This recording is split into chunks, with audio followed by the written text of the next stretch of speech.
Drama Chaalbaaz के आने वाले एपिसोड होने वाले हैं बहुत ज़्यादा इंटरेस्टिंग। शायान करने वाला है अब आयजा को ब्लैकमेल। ड्रामा चालबाज के आने वाले एपिसोड होने वाले हैं बहुत ज़्यादा इंटरेस्टिंग। शायान करने वाला है अब आयजा को ब्लैकमेल। आयजा को कॉल करता है और मिलने के लिए बुलाता है। आयजा कहती है कि मैं तुमसे मिलने नहीं आ सकती। शायान कहता है कि तुम नहीं आओगी तो मैं अनाया और अपनी तस्वीरें रोहान को भिजवा दूंगा, इसकी जिम्मेदार तुम खुद होगी। अनाया, कल तो घर टूटेगा लेकिन तुम्हारा घर भी नहीं बच पाएगा। वीडियो में आगे बढ़ने से पहले अगर आप मेरे चैनल पर नए हैं तो लाइक और सब्सक्राइब कर दें। आयजा सोच में डूब जाती है। वो शायान से मिलने के लिए तैयार हो जाती है। वह शायान से एक रेस्टोरेंट में मिलने के लिए जाती है। शायान से कहती है कि बताओ क्या बात है, तुमने मुझे यहाँ मिलने के लिए क्यों बुलाया है। शायान कहता है कि मैं तुम्हारे लिए एक सरप्राइज तैयार करके रखा है, चलो मैं तुम्हें दिखाता हूँ। आयजा मना कर देती है और कहती है कि मुझे किसी सरप्राइज की जरूरत नहीं है, जो बात करनी है यही करो, मुझे तुम्हारे साथ कहीं नहीं जाना। शायान इसे फोर्स करता है और अपनी गाड़ी में बिठाकर ले जाता है। वो इसे एक सुनसान जगह पर ले जाता है। आयजा घबरा जाती है। शायान इसे गाड़ी से उतरने को कहता है। वो इसे एक कमरे में ले जाता है। वहाँ दो गुंडे मौजूद होते हैं।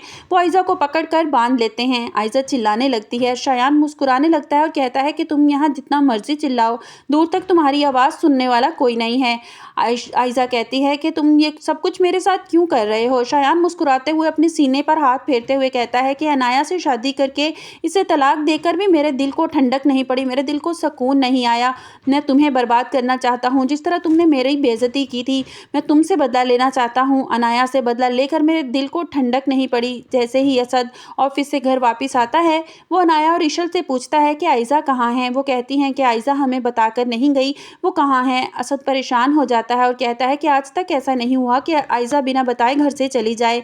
अनाया कहती है कि आप परेशान ना हो, वो ज़रूर किसी ज़रूरी काम से गई होगी, अभी वापस आ जाएगी। असद कुछ देर वेट करता है लेकिन आयजा का कुछ पता नहीं चलता। वो इसे कॉल करने की कोशिश करता है लेकिन उसका फ़ोन भी बंद आ रहा होता है। असद परेशान हो जाता है और अपने बाबा से जाकर बात करता है कि आयजा पता नहीं कहाँ चली गई है बिना बताए, इसकी तबीयत भी कुछ ठीक नहीं थी। असद के बाबा भी परेशान हो जाते हैं और असद से कहते हैं कि मेरे ख्याल में तुम्हें पुलिस में रिपोर्ट दर्ज करवानी चाहिए। असद पुलिस स्टेशन में रिपोर्ट दर्ज करवाने के लिए चला जाता है। आयजा शायान से कहती है कि तुम बहुत पछताओगे मेरे साथ ऐसा करके, असद मुझे ज़रूर ढूंढ लेंगे। पुलिस असद से कहती है कि हमें इन मोबाइल्स की लोकेशन ट्रेस करनी होगी। पुलिस असद से कहती है कि हमें इनके मोबाइल की लोकेशन ट्रेस करनी होगी। असद कहता है कि 2 घंटे पहले मैंने इसको कॉल की थी इसकी तबीयत पूछने के लिए। पुलिस इंस्पेक्टर कहते हैं तो ठीक है, हम लोकेशन को ट्रेस कर लेते हैं। पुलिस इंस्पेक्टर लोकेशन ट्रेस करते हैं। उन्हें पता चल जाता है कि रेस्टोरेंट में पहुंच जाते हैं और आयजा की तस्वीरें दिखाकर इसकी को तलाश करना शुरू कर देते हैं। रेस्टोरेंट का वेटर बताता है कि वो एक आदमी के साथ यहाँ आई थी। वेटर बता देता है कि वो गाड़ी किस साइड पर लेके गए हैं। पुलिस इसी साइड पर जाती है और आखिरकार आयजा को ढूंढ लेते हैं। वो एक सुनसान जगह पर पहुंच जाते हैं। आयजा से कह रहा होता है कि तुम सोचो कि जब हकीकत तुम असद और रोहान को पता चलेगी वो तुम पर क्या गुजरेगी, और आज तुम यहाँ से बच भी गई तो मैं बहुत जल्द असद को तुम्हारी सारी हकीकत बता दूंगा। इतने में पुलिस इंस्पेक्टर और असद वहाँ आ जाते हैं। असद अंदर आते ही कहता है कि तुम किस सच्चाई की बात कर रहे हो और कौन हो तुम। शायान मुस्कुराने लगता है और कहता है ये तुम अपनी बेगम से पूछो कि मैं कौन हूँ। पुलिस शायान को गिरफ्तार कर लेती है। असद आयजा के मुंह की तरफ देखने लगता है और कहता है कि बताओ आयजा ये कौन है और तुम क्यों इससे मिलने के लिए आई थी। आयजा रोना शुरू कर देती है और कहती है कि मैं इसको नहीं जानती, ये कौन है। असद कहता है कि आयजा मुझे सच सच बताओ कि क्या बात है और ये किस और अनाया की बात ये क्यों कर रहा था। शायान कहता है कि ये हकीकत नहीं बताएगी, हकीकत तुम्हें मैं बताता हूँ।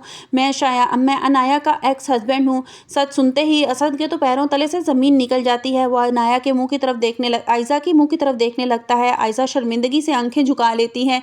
पुलिस इंस्पेक्टर शायान को वहाँ से खींचते हुए ले जाते हैं। असद और आयजा घर वापस आते हैं तो घर आते ही असद के बाबा अल्लाह का शुक्र अदा करते हैं कि आयजा तुम खैर खैरियत से घर वापस आ गई। असद गुस्से से अपने कमरे में चला जाता है। असद के बाबा कहते हैं कि इसको क्या हो गया। आयजा ये बात सबसे छुपाती है और कहती है कि शायद मेरी टेंशन की वजह से ये परेशान है। अगले दिन असद अनाया के कमरे में जाता है और अनाया को से कहता है कि अनाया मुझे तुमसे और रोहान से बात करनी है। आयजा के उड़े हुए रंग देखकर अनाया को पता चल जाता है कि ज़रूर कोई बात है। आयजा कहती है भाई क्या बात है, खैर तो है। असद कहता है क्या तुम्हारा निकाह पहले भी हो चुका है। अनाया को पता चल जाता है कि असद को सारी हकीकत का पता चल चुका है, इसलिए वो असद के सामने मान लेती है और कहती है जी भाई मेरा पहले भी निकाह हो चुका था एक शायान नामी लड़के से।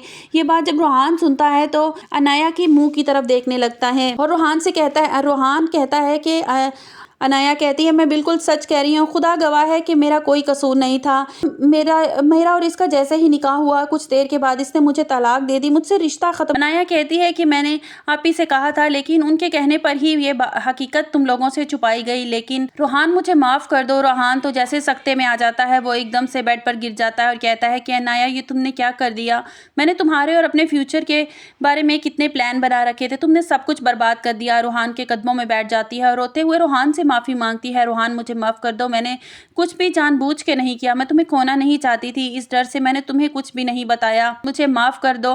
آپ کو کیا لگتا ہے کہ ساری حقیقت جاننے کے بعد روحان اسد اور عائزہ کو معاف کر دیں گے؟ آپ کو ہماری ویڈیو کیسی لگی کمنٹس باکس میں اپنی رائے کا اظہار کیجیے گا اور لائک اور سبسکرائب کیجیے گا۔